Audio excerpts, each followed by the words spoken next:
आज हम अपने प्रिय बच्चों को क्लास 12 की केमिस्ट्री में हम लोग जो ये एरोमेटिक कंपाउंड पढ़ रहे थे, ये एरोमेटिक कंपाउंड की जो हम लोगों की चेन चल रही थी उसमें हम लोगों ने फिनाल पढ़ा है, बेंजल्डिहाइड पढ़े हैं। इस प्रकार से आज जो हम लोगों की चर्चा होगी वो क्लोरोबेंजीन पर होगी, C6H5Cl पर होगी। तो आइए चर्चा करते हैं क्लोरोबेंजीन पर। क्लोरोबेंजीन पर हम लोग चर्चा करने जा रहे हैं। क्लोरोबेंजीन, क्लोरोबेंजीन इसका अनुसूत्र है C6H5Cl, या संरचना बना करके बनाएंगे तो एक रिंग ऐसे बनाएंगे, इस पर Cl लगा देंगे, ये हमारा क्लोरोबेंजीन हो गया। अब इसको बनाने की विधि पर चर्चा करें। बनाने की विधि, प्रिपरेशन कैसे होता है इसका, कैसे कैसे इसका प्रिपरेशन होता है। तो इसके प्रिपरेशन में हम लोग दो नेम रिएक्शन का प्रयोग कर सकते हैं। सर्वप्रथम जो है हम लोगों को डाइओसिटीकरण पढ़ना है। जैसे ये बेंजीन, ये हमारा एनिलीन है, ये हमारा एनिलीन है।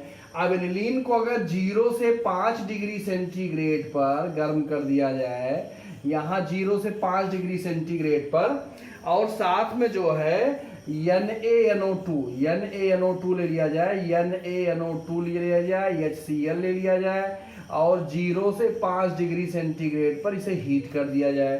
तो 0 से 5 डिग्री सेंटीग्रेड पर हीट करने पर ये हमारा बेंजीन डाइजोनियम क्लोराइड बन जाएगा, ये N2Cl हो जाएगा। अब बेंजीन डाइजोनियम क्लोराइड का अगर सैंडमायर अभिक्रिया हम लोग करा दें तो ये हमारा क्लोरोबेंजीन बन जाएगा, ये क्लोरोबेंजीन बन जाएगा। इसमें दो नेम रिएक्शन इन्वॉल्व हो जाते हैं। ये जो यहाँ से यहाँ तक रिएक्शन है इसको डाइओसिटीकरण के नाम से जानते हैं, डाइओसिटीकरण के नाम से जानते हैं। और यहाँ से लेकर के यहाँ तक का जो अभिक्रिया है उसको हम सैंडमायर अभिक्रिया के नाम से जानते हैं। तो इस प्रकार बेंजीन डाइजोनियम क्लोराइड का सैंडमायर अभिक्रिया कराने पर हमें क्लोरोबेंजीन प्राप्त होता है। ये हमारा पहला तरीका है।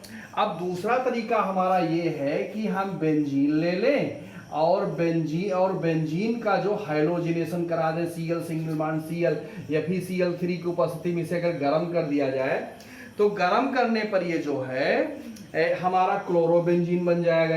या इस तरीके से यहाँ Cl हो गया, क्लोरोबेंजीन HCl अलग हो गया। ये दूसरा तरीका हमारा है। और तीसरा तरीका फिनाल से है। तीसरे तरीके में हम लोग ये फिनाल ले लें और फिनाल का PCl5 के साथ अभिक्रिया करा दिया जाए। अगर PCl5 के साथ हम लोग इसे गर्म कर देंगे तो हमारा क्लोरोबेंजीन बन जाएगा, ये हमारा क्लोरोबेंजीन बन गया।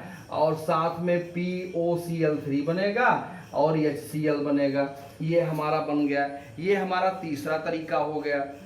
अब इस प्रकार से इन तीन प्रमुख तरीकों से हम बना सकते हैं, क्लोरोबेंजीन बना सकते हैं।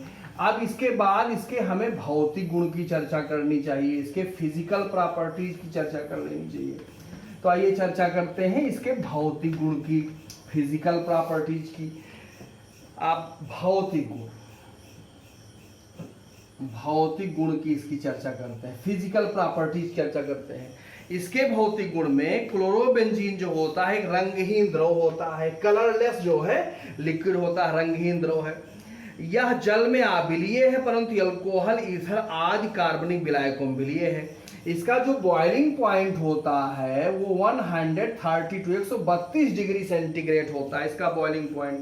इसमें मधुर गंध होती है। यह एक वाष्पशील यौगिक होता है। ये तो इसके सबसे महत्वपूर्ण जो है फिजिकल प्रॉपर्टीज हैं। अब इसके बाद अगर इसके रासायनिक गुणों की चर्चा की जाए तो आइए इसके केमिकल प्रॉपर्टीज की चर्चा करते हैं, रासायनिक गुणों की चर्चा करते हैं। रासायनिक गुण की चर्चा करते हैं। रासायनिक गुण में जो तीन प्रॉपर्टीज है, नंबर 1 नाइट्रीकरण है, नाइट्रेशन है, नाइट्रीकरण है। इसको देख लिया जाए, ये हमारा क्लोरोबेंजीन है। और जब इसका HONO2 के साथ अभिक्रिया कराते हैं कंसंट्रेट H2SO4 की उपस्थिति में, तो एक बार आर्थो पर एक बार पैरा यहाँ से निकलेगा। तो ये H2O निकल गया और यहाँ हमारा बन गया इस तरीके Cl हो गया, NO2 हो गया, और प्लस यहाँ हमारा Cl हो जाएगा, और एक बार पैरा पर जाकर के NO2 लग गया। इसका नाम हम कह सकते हैं आर्थो नाइट्रोक्लोरोबेंजीन और पैरा नाइट्रोक्लोरोबेंजीन, ये हमारा बन जाता है।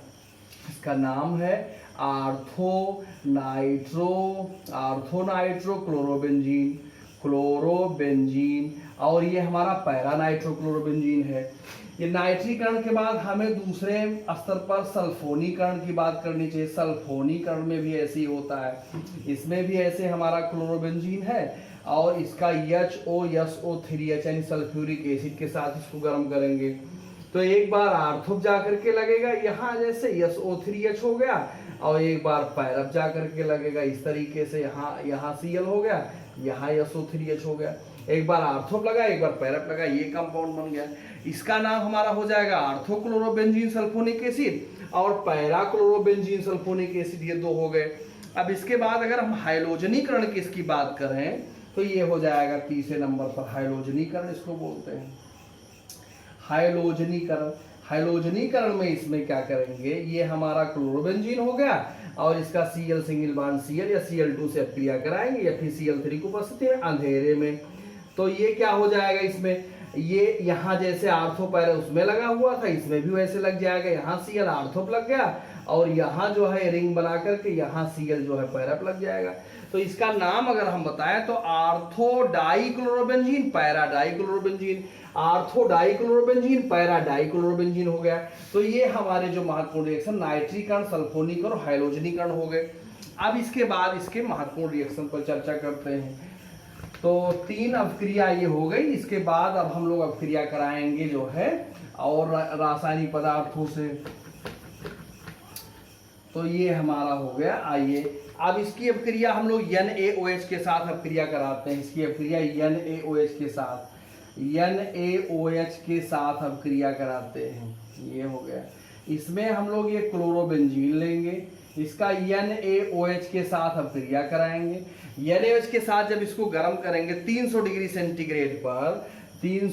सेंटीग्रेड पर और 200 ATM पर, तो ये हमारा यहाँ से NaCl निकल जाएगा और इस पर OH जा करके लग जाएगा, यानी हमारा फिनाल बन जाएगा।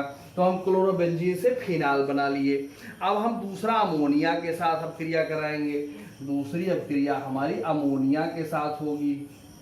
अमोनिया के साथ अभिक्रिया करेंगे।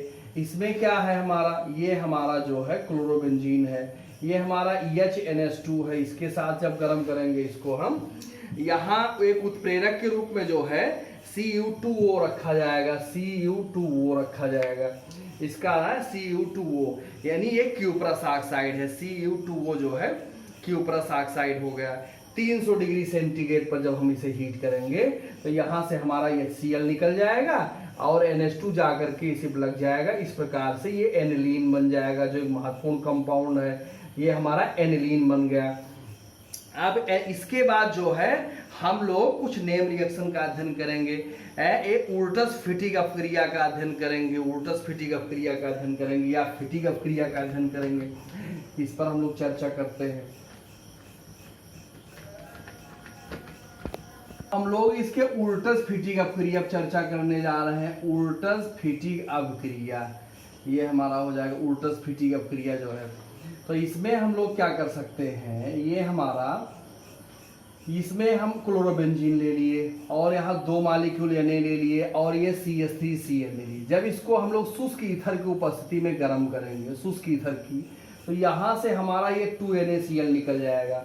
स्पष्ट दिखाई दे रहा है, ये हमारा 2NaCl यहाँ से निकल गया और CH3 जा करके इसी पर लग गया, तो ये हमारा टॉलुइन बन गया। इसको हम टॉलुइन कहते हैं। ये उल्टस फिटिक अपक्रिया हो गया। दूसरे तरीके से हम क्या कर सकते हैं, यहाँ जो है क्लोरोबेंजीन के 2 मॉलिक्यूल ले लें ऐसे, यहाँ 2 मॉलिक्यूल सोडियम ले लिए, यहाँ भी ऐसे क्लोरोबेंजीन हम लोगों ने ले लिया, यहाँ ऐसे, ये हो गया। और जब इसको हम लोग शुष्क ईथर की उपस्थिति में गर्म करेंगे, शुष्क ईथर की उपस्थिति में, तो यहाँ से 2NaCl निकल जाएगा। ये हमारा 2NaCl निकल गया और दोनों रिंग आपस में फ्यूज हो जाएगा, ऐसे फ्यूज हो जाएगा। दोनों रिंग आपस में जो है इस प्रकार से ऐसे फ्यूज हो जाएगा। ये हो गया। इसको हम डाईफेनिल बोलते हैं। डाईफेनिल हो गया, ये हमारा बन गया, डाईफेनिल हो गया। तो इस प्रकार से जो है ये उल्टस फिटिक अपक्रिया कंप्लीट हो गई। अब इसके बाद जो है हम लोग इसका क्लोरल से अपक्रिया करा के DDT बनाएंगे, जो एक अति महत्वपूर्ण कीटनाशक है।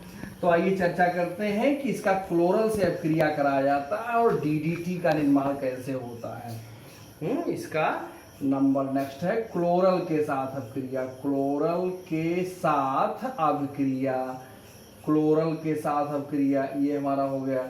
इसमें हम लोग क्या करेंगे क्लोरल के साथ अपक्रिया में, ये हमारा क्लोरल के साथ अपक्रिया में ये हमारा जो है क्लोरोबेंजीन है। इस तरीके से ये क्लोरोबेंजीन है, यहाँ Cl हो गया, यहाँ हमारा Cl हो गया, इस तरीके से ये क्लोरोबेंजीन हो गया और यहाँ CCl3CHO हो गया और यहाँ H हो गया, यहाँ H हो गया। और जब हम इसको जो है कंसंट्रेट H2SO4 के साथ गर्म करेंगे तो यहाँ H2O निकल जाएगा। इस तरीके से H2O निकल गया और जब H2O निकल जाएगा तो ये चीज़ें इसमें जाकर के जुड़ जाएंगी। ये ऐसे हो जाएगा हमारा, ये रिंग हो गया, ये हमारा रिंग हो गया, यहाँ Cl, यहाँ Cl और CCl3CH जाकर के ऐसे जुड़ गया। इसको PP-DDT बोलते हैं। इसका फुल फॉर्म हम लोग जानते हैं, para dichloro diphenyl trichloroethane. यह एक सबसे महत्वपूर्ण कीटनाशक है। इसका आविष्कार, इसको बनाने का श्रेय अमेरिका को जाता है, USA को जाता है। अमेरिका ने इसे बनाया था, लेकिन अमेरिका ने ही अब इसे प्रतिबंधित कर दिया है क्योंकि वहाँ का जो राष्ट्रीय पक्षी हो बाज है और बाज जो है बाज विलुप्त होता जा रहा है। इसी के प्रभाव से इसमें एक सबसे बड़ी कमी है, ये सस्ता भी है और साथ में बहुत स्ट्रांग कीटनाशक भी है, लेकिन एक सबसे महत्वपूर्ण कमी होने के नाते इसको प्रतिबंधित कर दिया गया है। इसमें सबसे बड़ी कमी ये है कि ये बायोडिग्रेडेबल, इसका जैव अपघटन नहीं होता है, अर्थात जिस प्रकार ये किसी फसल में छिड़काव कर दिया जाता है उसी रूप में ये पड़ा रह जाता है। इसका जैव अपघटन ना होने के कारण यह एक विषैला पदार्थ हो गया है, अब उसी रूप में पड़ा रह जाएगा। कोई जीव जंतु पक्षी उसे अगर इस्तेमाल करेगा तो वो पॉइजन उसके लिए हो जाएगा और वो मर जाएगा। इसी नाते इसको प्रतिबंधित कर दिया गया है। अब हम समझते हैं कि जितने महत्वपूर्ण रिएक्शन थे क्लोरोबेंजीन के वो लगभग सभी इसमें आ गए हैं और हमारे बच्चों को समझ में भी आया होगा। और फिर अब हम इसके उपयोग की चर्चा कर लेते हैं, इसके यूज की चर्चा करते हैं। आइए इसके उपयोग की चर्चा करें, क्लोरोबेंजीन के उपयोग की चर्चा करते हैं, यूज की चर्चा करते हैं। क्लोरोबेंजीन के उपयोग की चर्चा करते हैं, ये हमारा उपयोग है। अभी अभी हम लोगों ने देखा कि क्लोरोबेंजीन की सहायता से डीडीटी बनाया जाता है, डीडीटी बनाया जाता है इसकी सहायता से। ये प्रबल कीटनाशक है। इसकी सहायता से फिनाल बनाया जाता है, एनिलीन बनाया जाता है और यह प्रयोगशाला में भी काम आता है। तो हम ये कह सकते हैं कि हमारा क्लोरोबेंजीन एक महत्वपूर्ण कंपाउंड है और हम लोग इसका बनाने का विधि, इसके भौतिक गुण, इसके केमिकल प्रॉपर्टीज और यूज पढ़ चुके हैं। आशा करता हूं हमारे विद्यार्थियों को समझ में आया होगा। अब अगली टॉपिक जो एरोमेटिक कंपाउंड का है, जैसे नाइट्रोबेंजीन है, एनिलीन है और सारे कंपाउंड है, उनको लेकर के अगली वीडियो में पुनः उपस्थित होंगे। धन्यवाद।